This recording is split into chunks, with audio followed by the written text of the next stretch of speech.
with the idea that only the US can do this. The US has been trying with us, has been having a monopoly over peacemaking. Has been the a monopoly it didn't always want. No, a monopoly it always sought and wanted. And it has excluded many other players over the last 30 years. The UK wanted to be a player, many others wanted to be a player. But mind you me, the biggest trading partner of Israel is not the US, it's the EU. The leverage that Europe has, the leverage that the rest of the international community has is immense. Go back to the South Africa experience, the apartheid regime and the anti-apartheid movement that now we see something very similar happening I'm going to come on to that in a moment. And you will see that it was a concerted international effort. The US, the Reagan administration, was the last to come on board. So the rest of the world is crucial. And each country has a responsibility. Enough of 30 years of saying only the US, and therefore I sit on my hands and I do nothing. No, you do.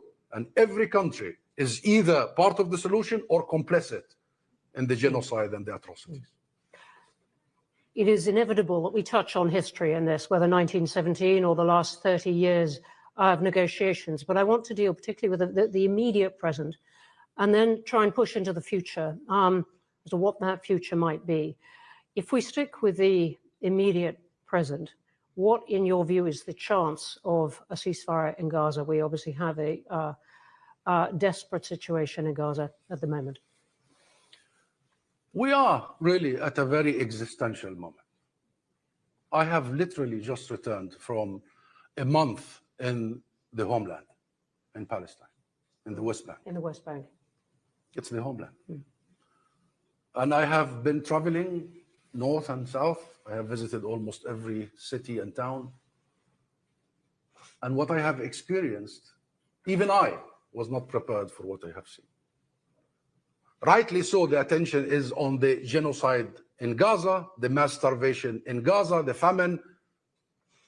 And I'll tell you, what Israel is doing right now is just destroying whatever left of Gaza. It's obvious. What left of Gaza is few neighborhoods in the Gaza city. I was born there, I know the areas. And small little towns in the middle of Gaza, in Nusayrat, El-Brej, Deir el-Balah. This is what left of Gaza. Israel is preparing, as we speak today, to destroy that. So for Gaza, the only option for Israel is complete annihilation, extermination, and pushing whoever left outside. In the West Bank... We can come on to some of those points. I want to hear what you have to say. I'm not accepting all of them. That is the plan. This is not a conflict. It is not a conflict. We must never use the term conflict. This is not a war. War between who and who? Israel would say to that, Hamas and Israel, it would not, I'm speaking for some, quoting some of the members of the Israeli government, not all of them, but it would say Hamas. How do you describe that Israel completely and utterly refuses a ceasefire? A deal is on the table, and you know, and the rest of the world knows that Netanyahu is refusing it. A deal that would see the release of all hostages, the exchange of hostages, a deal that would see the reconstruction of Gaza, and all that you know. Refusing the return of the PA to Gaza, that's a red line for Netanyahu and for Israel. Refusing the Egyptian Arab peace plan and reconstruction, refusing the wave of recognition and the UN, revoking the visa of my president and the Palestinian leadership. You think this is a conflict? If it's a conflict, people always seek to find some diplomatic venues to try and sort things. If it's a war, people would seek to find ways to reach a ceasefire. This is not a conflict, this is not a war. And this, last sentence, this is not about our behavior. This is about our existence. And what I have seen in the West Bank, and please allow me, because it has shocked me to the core what I have witnessed in the West Bank. It is the existence of every Palestinian now that is being at stake. They are after everyone. The West Bank has turned completely into isolated Palestinian ghettos.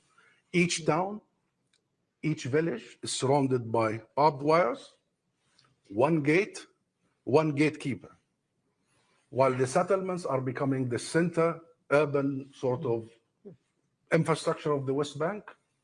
Settlers are ransacking everywhere, rampaging, and you follow the settler terrorism on a daily basis. The economic and the financial strangulation of the West Bank has led to a situation of complete suffocation. I mean, 250,000 used to work in Israel, gone. 250,000 work for the PA, no salaries. That's more than half of the workforce. And I completely agree with one of the points you're implicitly making, which is that what is happening and what Israel is doing on the West Bank is not being noticed as much because the world's attention is on Gaza, and that it is taking the territory. I completely agree with this point. But I want to, it is, at least by some members of the Israeli government, is very much by design. I want to return though to this question of the ceasefire. And you say it's not about our behavior. What do you say to the Israeli government lament, but is also the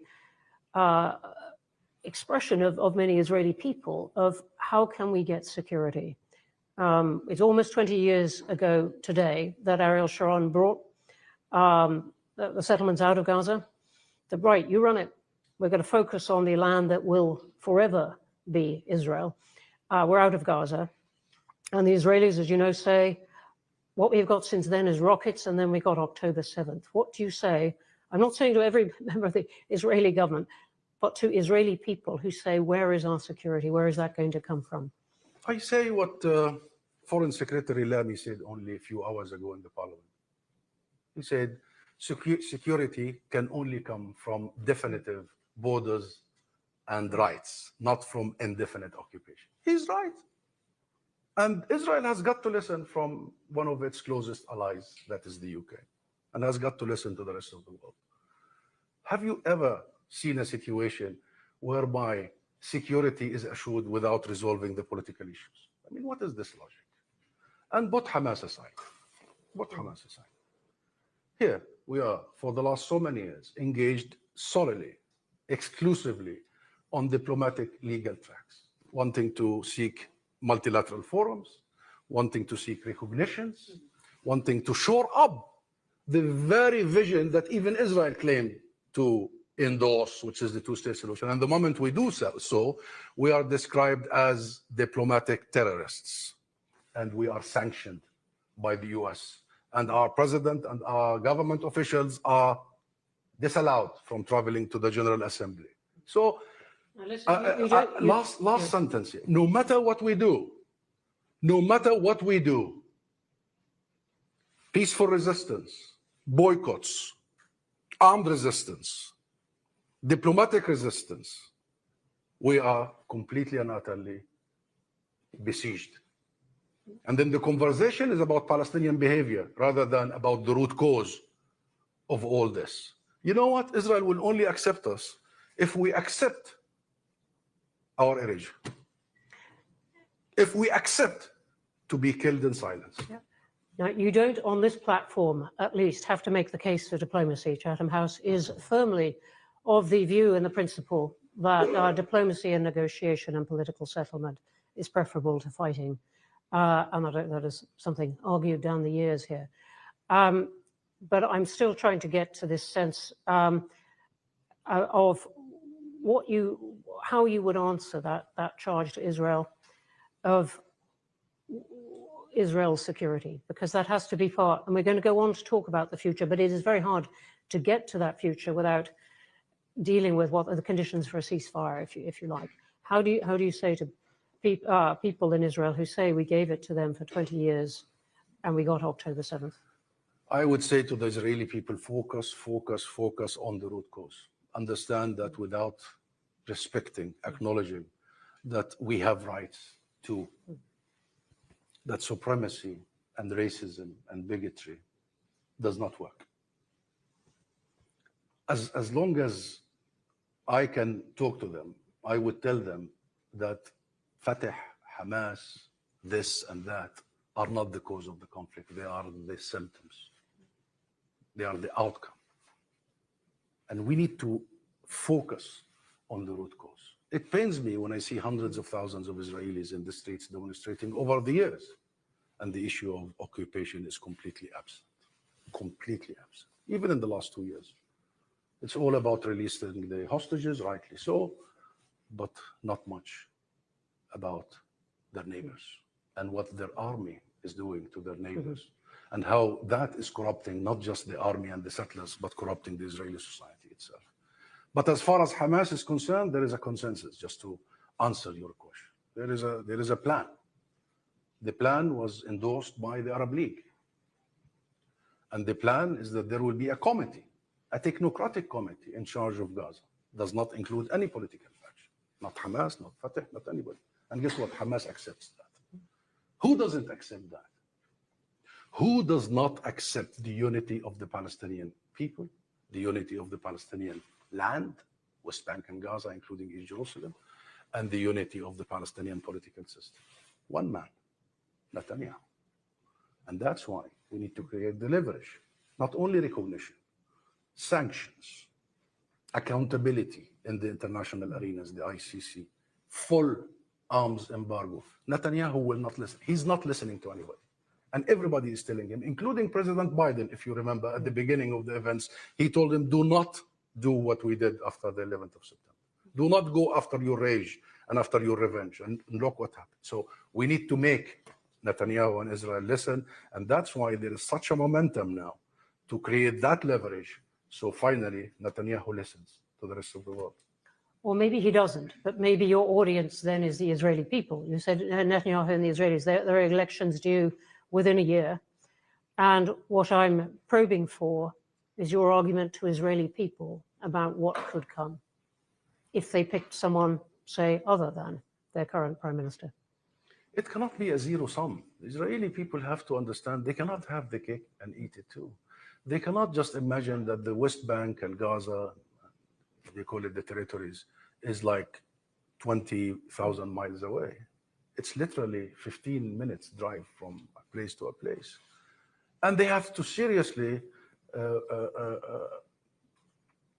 stop thinking that this can be turned into a permanent situation.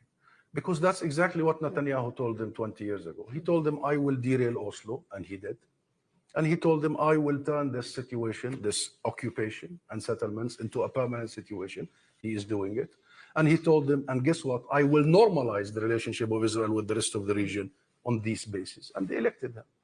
Now they have to realize that that was a very, very empty, dangerous, racist, hateful promises. They should elect somebody who would actually accept that there are 7.5 million Palestinians living on the land of historic Palestine, and there are 7.5 million Palestinians in the refugee camps outside. And they must realize that this nation has its rights, and no matter what, after another 100 years, we'll continue struggling for our rights. And today, we have a global movement that is not just in solidarity with Palestine. No. Palestine has become global Palestine. Today, we have a global movement emanated from London. Your country has become the center, the epicenter of the global movement. This global movement believes in joint struggle. In what sense do you say that London is the center? You've got big protests on campuses in the US. Very surprising to many people. You've got much of the same over much of the world, including countries which are neighbors in the Middle East. But London has started this whole thing. It emanated here. It started here. Remember, at the beginning, in October, in November, 1 million Britons took to the streets in one day. That number, I have to say, is not complete consensus behind it. I was there. All right. I stood.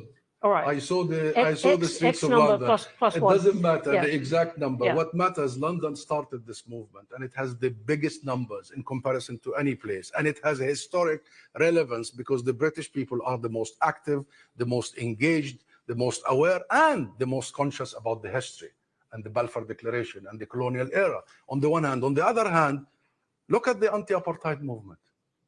Draw the similarities. Where did the anti-apartheid movement emanated from? London. There are reasons, historic reasons, present reasons, why London and the UK has always been the epicenter. So when I see that London has become the epicenter for the global Palestine and the joint struggle for Palestine, and Palestine has become a global movement, I am way more hopeful than I am depressed. So let's come on. We're going to have to jump over the question of a ceasefire because it is so phenomenally difficult, not just for us here, but obviously for the world. So let's go on to some questions about what a future might look like. And you described to me how you feel that this is 1 minute to midnight in the sense of trying to extract a Palestinian state from the current situation. The anti-apartheid movement had a leader, Mandela, in jail. Who is the leader of the Palestinian movement? Who would be that leader of the state? Who is that figurehead who the world could look to say, okay, this is the leader of the future Palestinian state? We have a president. And we have the Palestine Liberation Organization, which is an umbrella that represents all Palestinians. Yes, there is a Palestinian conversation, rightly so. They have the absolute right to discuss issues of renewal, issues of democratic processes. All that has been discussed by the various Palestinian constituencies. But we do have one flag, we have one address. Here in the UK, you have one address. That's the embassy and the ambassador. Soon to be an embassy, now it's a mission. And we worked hard. It took us years, decades, to agree on one address. Now, in our history... Sorry, one address being... one address being the PLO. Yes. That is recognized by the international community. Our office here is the PLO office. Yes. Our office in Washington, which I used to head. You are not the leader, forgive me, of a future Palestinian state. And Mahmoud Abbas is mistrusted by many Palestinians. It runs an authority, technocratic, as you said, it's an is a government, but has not had widespread support among Palestinians, never mind. That will be decided by the Palestinian people. Yes. And I told you I just returned from the West Bank, and the one agreement in the conversation is that elections are imminent. There will soon have to be an election process that brings back the Palestinian people into the equation, and they decide. They will decide. When you say soon for elections, what do you mean? Maximum 1 year. The only solution, in our opinion, to the situation internally is the ballot box. There is no other solution. And so you will hold those elections within 1 year for the presidency and other roles? Under the condition that the genocide ends, because we will be very busy healing the wounds, bringing some makeshift homes for people. No, I can understand all that, but given the importance you're putting on that, why not have those elections anyway? Yes. Making it conditional on what you're calling genocide. I'm not getting into the... No, it's not conditional. You cannot convene elections without 40% of your people. And you cannot convene elections without 350,000 of your people in Jerusalem. Yes. So you need to prepare for it. You need to make sure it happens. You need to find creative ways that it happens. But I assure you, there will not be a Palestinian president that is not elected. The Palestinian people will not accept any leader who is not elected directly by them. And there will not be Palestinian leaders, not just the one leader, leadership that is not elected. There will not be a Palestinian parliament that is not elected. We have no other formula. President Abbas was elected. Yes, we have gone into many internal issues. The coup d'etat in 2007 in Gaza, the separation between Gaza and the West Bank, Israel's veto over our election process in Jerusalem. We have run into many obstacles. However, we never had one president that was not elected. Yasser Arafat, when he came back to the occupied territories at the start of Oslo, had to offer, and he's the founder of the movement and the father of the nation, had to offer his name for elections. And he was contested, by the way, by a great lady, Samiha Khalil. So he was elected. President Abbas was elected. Okay, we ran a bit late for convening the elections on time, but I assure you, we will never accept, nor the Palestinian people, anything less what the Palestinian people demand, which is democracy, and the people have the source of legitimacy, no other. It's been a long time since there have been elections in Gaza, which obviously Hamas won, and then the elections were not repeated. Where does Hamas fit into this? And supposing Hamas gets a significant presence in those elections, is that a problem for what goes forward? Well, as we started by saying, we did agree with all actors involved, all partners involved, that the future will involve one Palestinian government in charge of both the West Bank, including Jerusalem and Gaza, that government will not involve Hamas or any other political parties. That's agreed. It will still be elected? As for the, that will be technocratic. A technocratic government. Governments are technocratic. As for elections, not you, not me, not anyone will decide. It will be the Palestinian people. They will decide. And once they decide, we should never repeat the mistakes of 2006. We have to respect the will of the Palestinian people. As for Hamas and how it will pose itself and how it will be part of this, there is an internal Palestinian dialogue, very serious. It's been going on for some time. But that has got to be an internal Palestinian conversation, because there is no other solution. Any externally imposed solution is not going to do. But nonetheless, you have countries, Israel obviously one, who won't deal with Hamas, but there are others in the region as well who are not keen to deal with Hamas. So I think even though you're describing it as an internal Palestinian problem, to include Hamas in some kind of elected political structure, does it not represent a problem for any kind of resolution you want of this? That's why it will be up for Hamas, and it will be up for internal revisions within Hamas and internal revisions within the Palestinian polity. And I assure you, and go back to the history, the Palestinian people are very clever. They will elect the people who would actually serve them best. So leave it to them. You will find them to be more aware than the rest of the international community who is best to lead them. And you know what? While we have issues and we understand that in the day after, it has to be the PA, and we are absolutely clear that there has to be one law, one government, one police force, and we will do that. It's a commitment. And we will do that not because it has to do with Hamas only. We will do that because we know that the main requirement for us right now is to keep the unity of our people, territory, and political system. But in the very end, Hamas is part of the Palestinian political, national, and social fabric.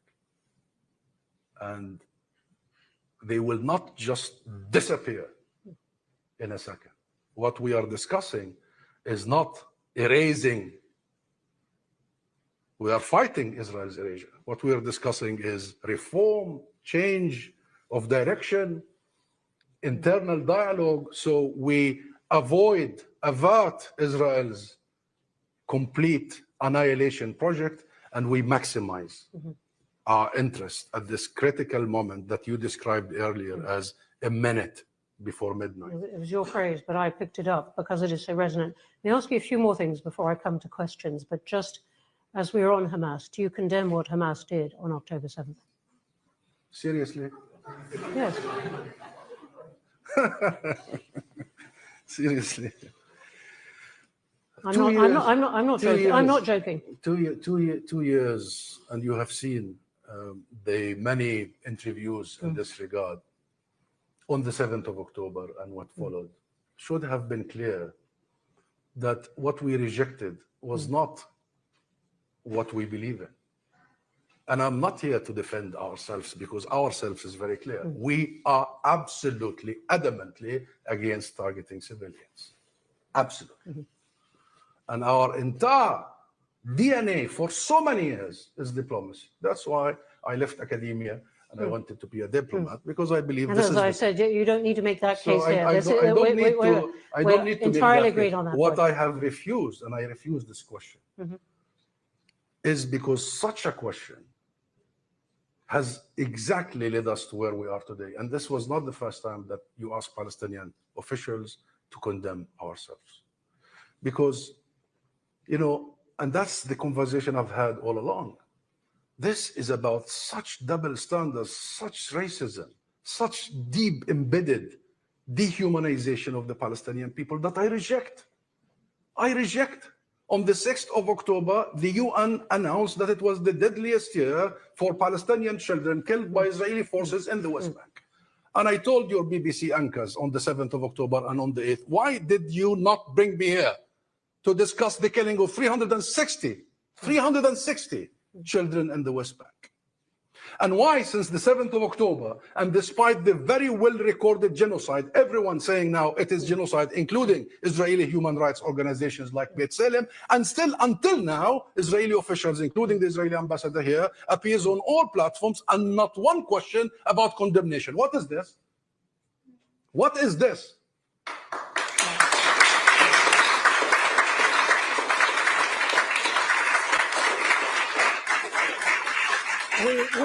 We are all here today against a backdrop of more than 60,000 Palestinians being killed by Israeli action in Gaza, by an encroachment by Israel on the West Bank, using violence in many cases, by famine declared by UN agency in parts of Gaza. That is the backdrop.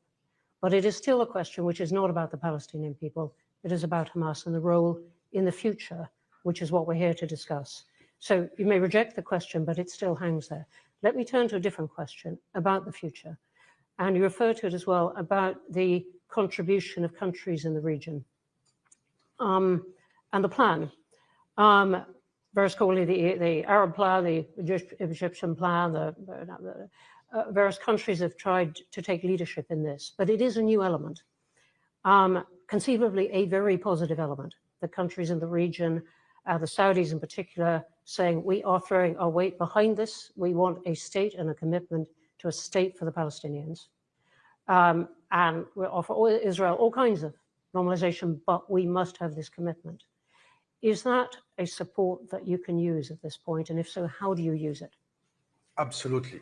And it's a momentum that is real, that is meaningful, and that has the right steps. And I started by saying we started on the wrong steps 30 years ago.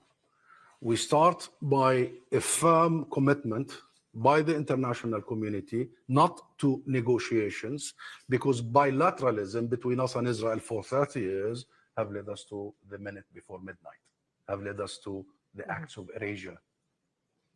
I didn't speak about the West Bank as much as I wanted. No, I'm coming on to that. You didn't allow me to talk about the actual acts of erasure in the West Bank everywhere, not just Gaza, genocide, starvation, and what have you. And by the way, Israel within, I think the plan is within weeks, maximum months, Gaza is completely gone. But the West Bank will take them a bit longer, but it's the same plan. So at this point in time, what you need is to try and put sticks in this erasure wheel. That happens through ceasefire. The region is also pushing and pushing and pushing for ceasefire, creating leverage for ceasefire. This insanity must end, because nothing will make sense if you don't end this insanity. Number two, the region has a plan and the will and the investment to immediately deal with the atrocities and the catastrophes Israel left in Gaza. We have a plan. Every other day we are in Cairo. Now there is a senior delegation in Cairo discussing details of how do we begin at minute one to immediately alleviate this unprecedented human suffering in human history. And the plan is real. And the support and the finance of this plan is there. And Cairo is preparing to convene a conference for reconstruction of Gaza. And London is convening a conference for reconstruction of Gaza. Remember, the UK, Egypt is the co-chairs of the reconstruction process in the multilateral plan that will be convened, that was convened in July and now will be convened in New York again on the 22nd of September. Lastly, and of course the region and with us And by the way, everything I said until now has the full support of the international community, including the UK and the EU. The UK is very much behind the Arab plan. Yes, but the Arab plan is not just about ceasefire. It's not just about ending this. And the Arab plan knows that we can end this tomorrow. We can end the insanity, the madness, the atrocities, the evil tomorrow. And we have the formula. And it's not just about rebuilding Gaza and bringing back the Palestinian United Government. The Arab plan and the Palestinian plan and the international plan is also that peace is possible. How is that? At this 1 minute before midnight, at this most existential minute of our life, we believe peace is possible. And that's why the Saudi and the Arab momentum is crucial. Because while Netanyahu is busy in his war of annihilation and extermination and genocide, we are busy building an actual track for peace.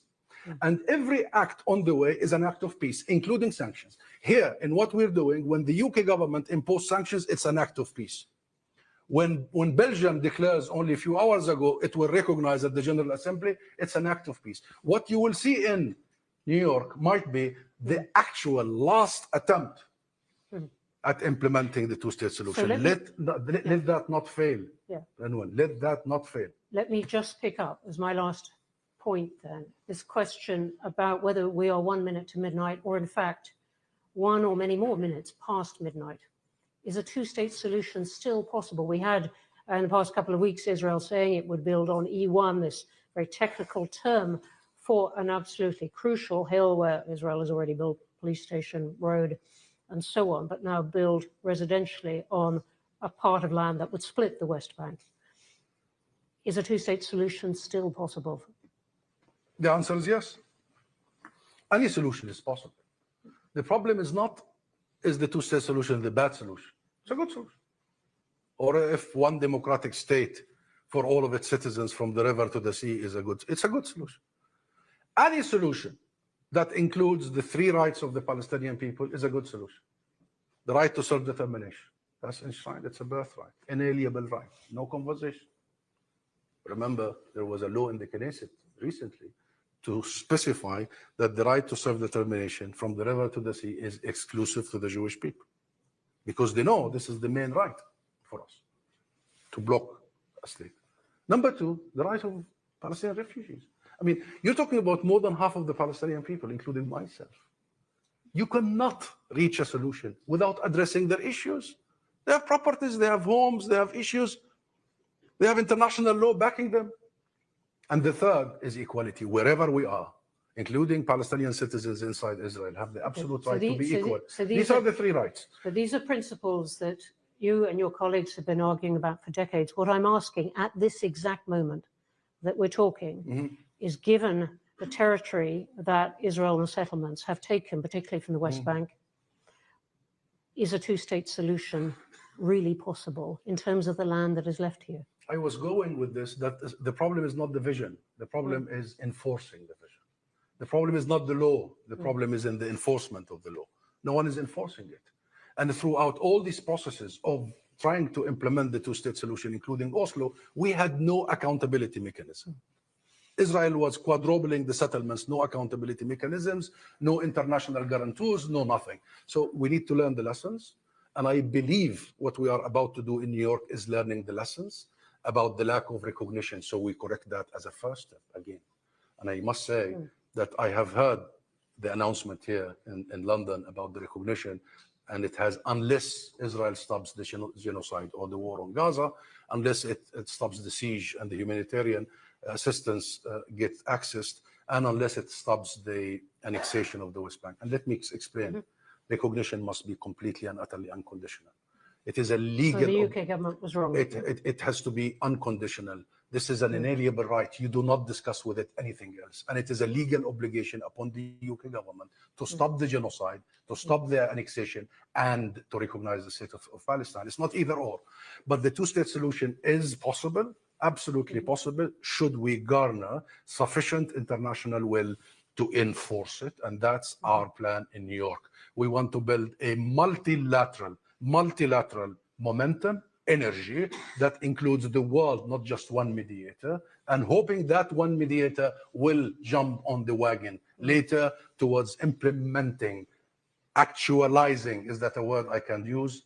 the two-state solution. And if you want my opinion, given the momentum now, the energy, the movement that we just discussed, given many things, I am more hopeful that we could actually implement it. It will take a lot of efforts. It will take courage and bravery in the part of the international community. But believe you me, as much as you hear Israel disregarding international actors, not heeding anything, in the very end, it lives on external support. And if that external support is genuinely, not half commitments, not half arms embargo, full arms embargo, not half sanctions, full sanctions, if that international momentum is genuine and serious, Israel will have to heed. Okay, let's come on to some questions. I'd be surprised if there were none. Let me take, and I'm going to take them one at a time. If people could make them a question, not a speech. And if you could ask just one question, I'd be grateful. And I'll take some online as well, please. You need a microphone. If you could say who you are, that would be an extra bonus. Thank you very much. I'm Salman Sheikh. I'm the CEO of the Sheikh Group. We work on dialogue and peacemaking. I've known Dr. Hussam since the days in Gaza when I worked for the UN Middle East envoy, who, by the way, always said he was the architect of Oslo, that there was no independent referee when it came to Oslo. That meant settlement building. And secondly, there was no end destination. So for sure, the end destination is what I wanted to talk to you about.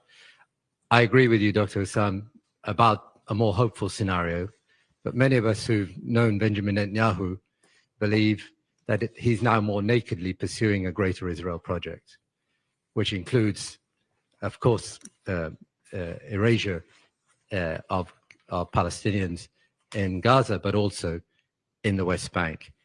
You've talked about a fledgling international coalition and pressure. What do you expect that international coalition, including the UK, to do if they start to annex and make announcements around the time of the UN General Assembly, annexation of parts of the West Bank or whole? And what do you expect the UK to do in that case?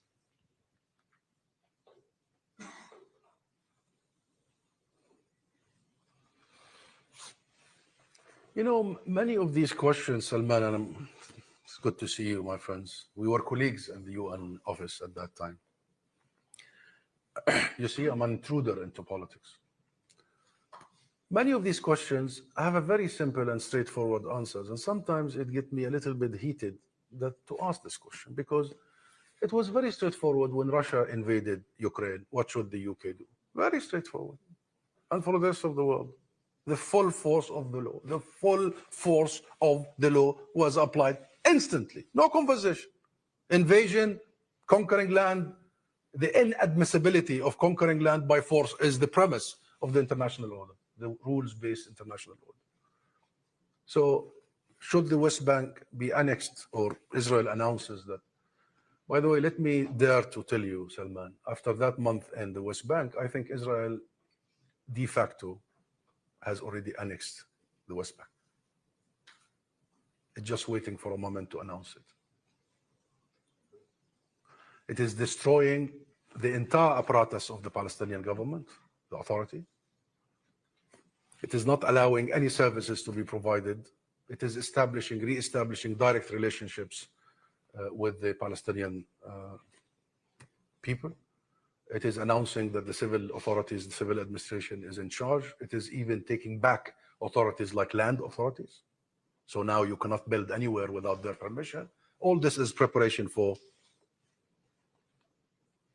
So this is a very grave and serious matter. So that's why we keep saying recognition is the first meaningful step, but it is by no means the last.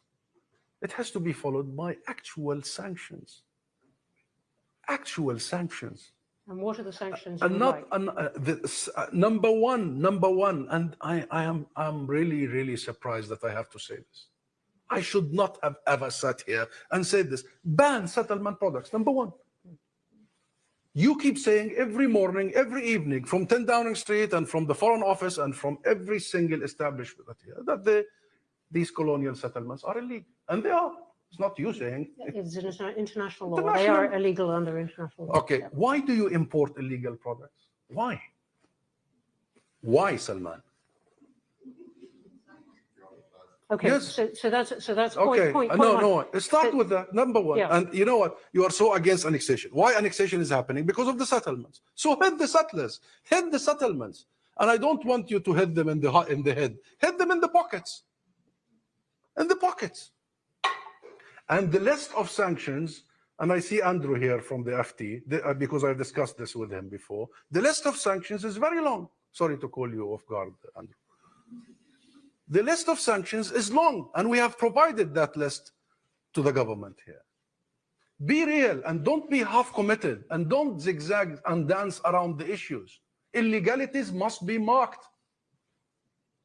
Okay, visa waivers. You granted Israel a visa waiver in the 50s, since Israel was established, because you consider Israel to be European. You give that to Israeli citizens, fine. What about that Israeli who live extraterritorially, illegally, in a colony in the West Bank? Does that person have the right to come to the UK under the visa waiver? Tell me. What about the dual citizens who serve in Israeli army? Tell me. So you tell me the international community, including the UK, have taken the sufficient action to stop this? No, they have not. No, they have not. Steps have been taken, and credit, when credit is due, you have to spell it out. The UK government, for example, have taken some steps, but too little, always too late. They have doubled their support to UNRWA, very welcome, given the attack on UNRWA and the Palestinian refugee issue. They have withdrawn the previous opposition to the ICC process, and they said they respect the independence of the International Criminal Court, and we welcome that. They have imposed a partial arms embargo, minus F-35s, and we welcome that. They have announced a series of sanctions on 2 ministers and on settler violent groups and on the institutions that support these institutions. We welcome it. And they have they have announced their intention to recognize the state of Palestine, as you heard, on the 29th of July. But if you put all these steps, most of them are half measures, and all of them are not done in a way to really create leverage. So when the arms embargo is announced, you have official statements saying that, yes, we will impose an arms embargo, but we assure you this will not affect Israel's military capability. I mean, what are you doing? I mean, the whole idea of arms embargo is to affect Israel's... So these things need to be done with full heart, with meaning it, say it, do it as you mean it. And let's be together. This is not about punishing Israel. This is about saving Israel and saving the rest of us. Mean it, do it, walk with us, march with us for a very short period when we change the reality and tell every actor involved, this is the path. And we are serious about the path. And we will invest political capital in the path. As long as we dance around it, we will not get there. So this is the sanctions for you. Okay. Thank you, and thank you for the question. There was one right at the back, nearly at the back.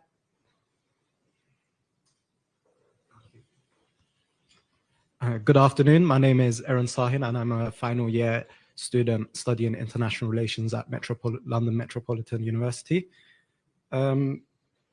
Firstly, while it is not my place to offer praise, I would like to thank you for the courage and resilience you are displaying whilst carrying out the honorable duty you are serving on behalf of your nation.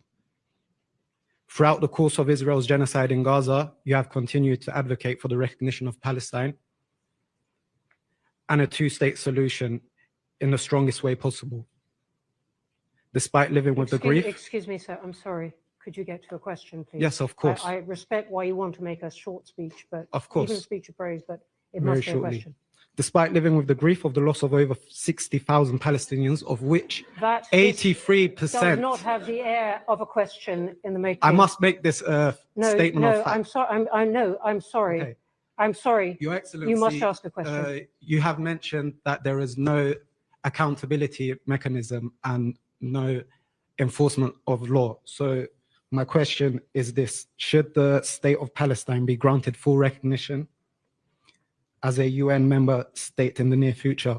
What reforms to the international political legal system do you believe must follow to Okay, ensure thank you. accountability and timely action so that atrocities in Palestine and elsewhere are not ignored, as we have seen over the past 2 years? Okay. Thank you. That is a long question, but it is a question. Thank you. Thank you very much, my friend, for your remarks. For the state, a member state in the UN, yes, that's exactly where we're going, and that's exactly what must happen. Not should happen, must happen, and that's what will happen. When we announced the state of Palestine in 1988, instantly we had 139 countries recognizing us. At that moment, more than the countries that recognize Israel. And as of today, we have 149 countries recognizing the state of Palestine. Comes the UN General Assembly, it will be 160 countries recognizing the state of Palestine. That's the absolute majority of the world nations. So no one has a veto power over the state of Palestine become a full member state. And we will take every diplomatic and legal venue to make sure that happens, because the one thing that is stopping us from that full membership is the US veto. Accountability. I'll tell you one thing just at the outset. If I would want to spend the rest of my life on any item that I listed, it will be in accountability, not in anything else. I'll leave my colleagues to do the diplomatic efforts everywhere. And you know why? Not because I seek justice for victims, and I mean victims, all victims, but because I want to make sure we have deterrence. I don't want to see this again in my lifetime, and I don't want my children to see this again. What happened in Gaza is not just a dent in our humanity. It's the most dangerous act of normalizing savagery, barbarity. It's the most dangerous act that demolished everything we learned after the horrors of the Second World War. And guess what? As we speak now, there is 100 Palestinians being slaughtered in Gaza as we speak. And so what do you want? It has become normalized. What do you want It's not getting the same reactions as it used to get. So how do you prevent this from happening again? The only way you do that is either you build your own military might to make sure you protect your children, you protect your people. Never again. And we have our moment of never again. Or you revert to international judicial system. The second is our choice. So the arrest warrants of the ICC must be implemented. And you, your generation and mine, must do everything we can.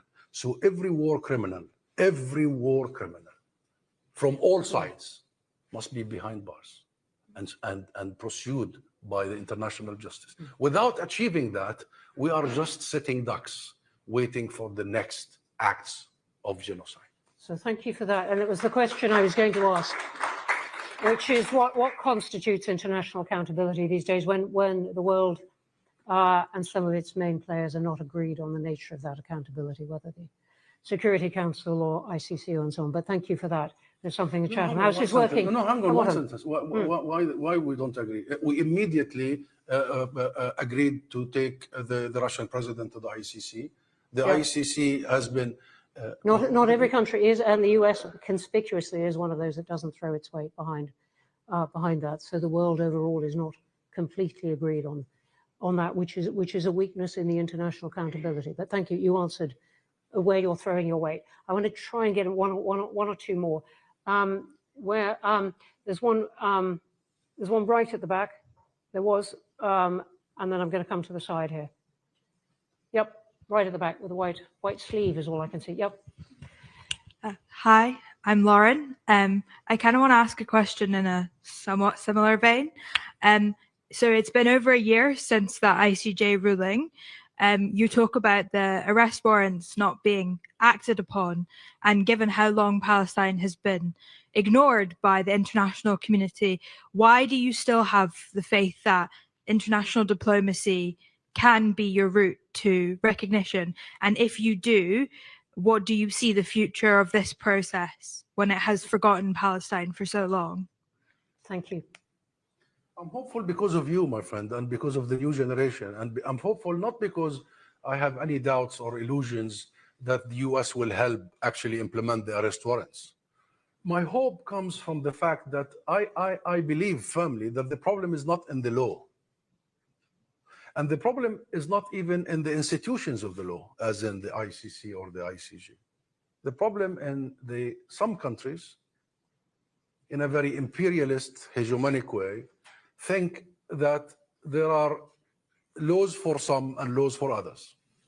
I'll quote a very senior American senator here who said this last year when the arrest warrants came out of the ICC. He said the ICC was created not for America, not for Europe, and not for Israel. The ICC was created for Africa, for some countries in Asia, for Russia.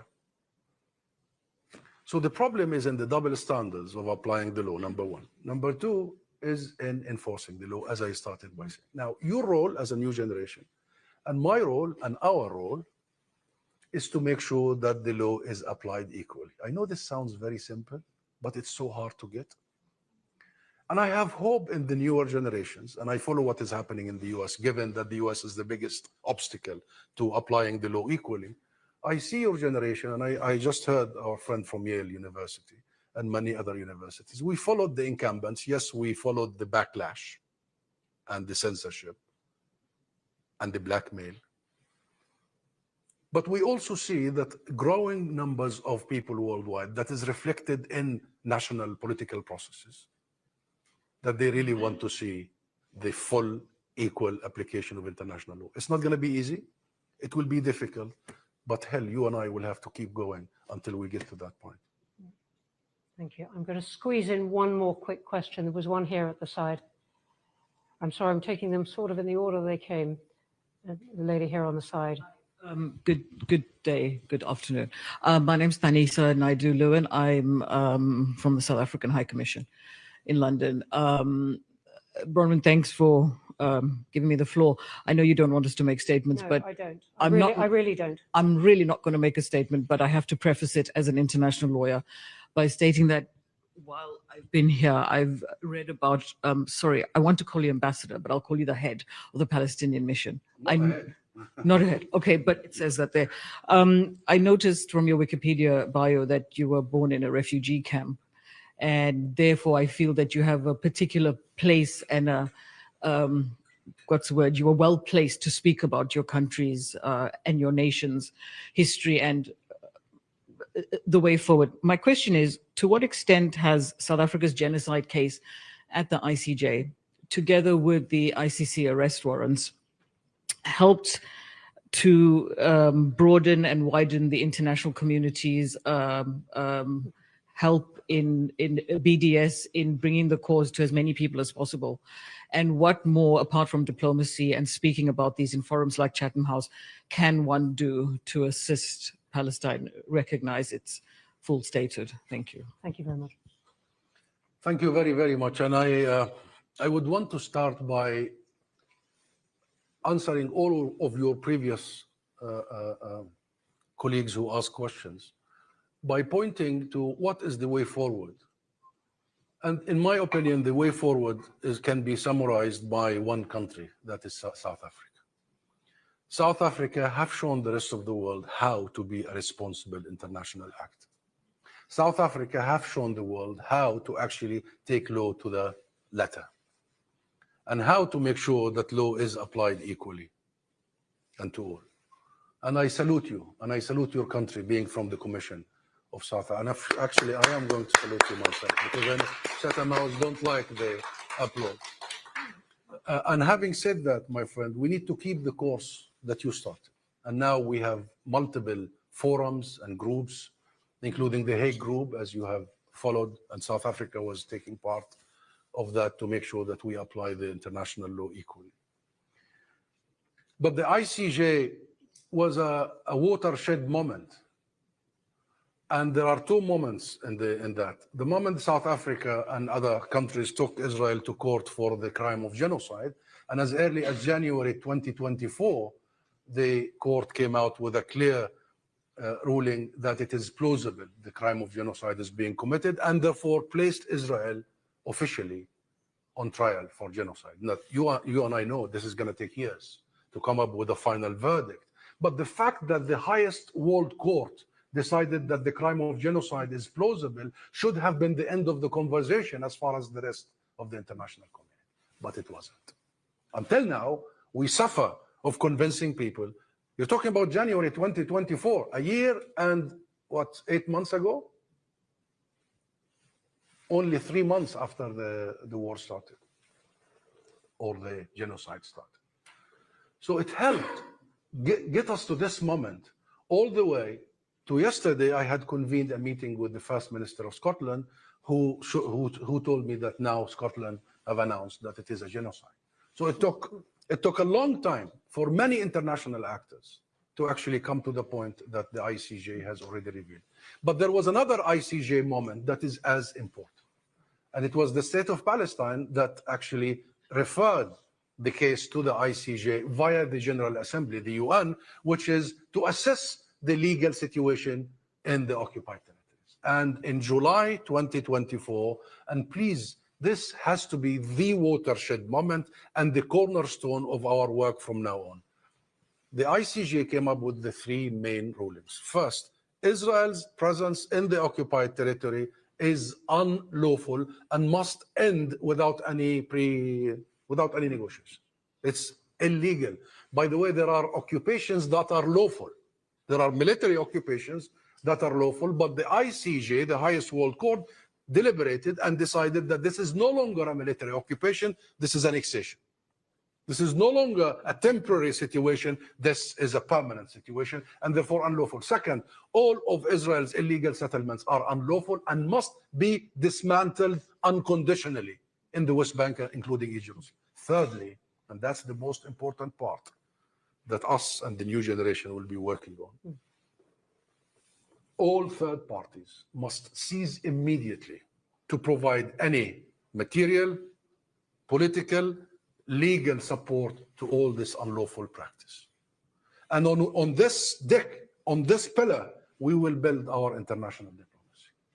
So it is paramount, my friend, the legal track. Israel is undermining the legal track. America is threatening international justices, revoking visas of ICC prosecutors, and what have you. But I'll tell you, you and us have to keep going on that track, because there is no other track that will bring justice and accountability and peace except the legal track. Because politics is about power and it's about asymmetry. And in our situation, politics does not deliver on its own. What can deliver is the clarity and equity of law. Thank you.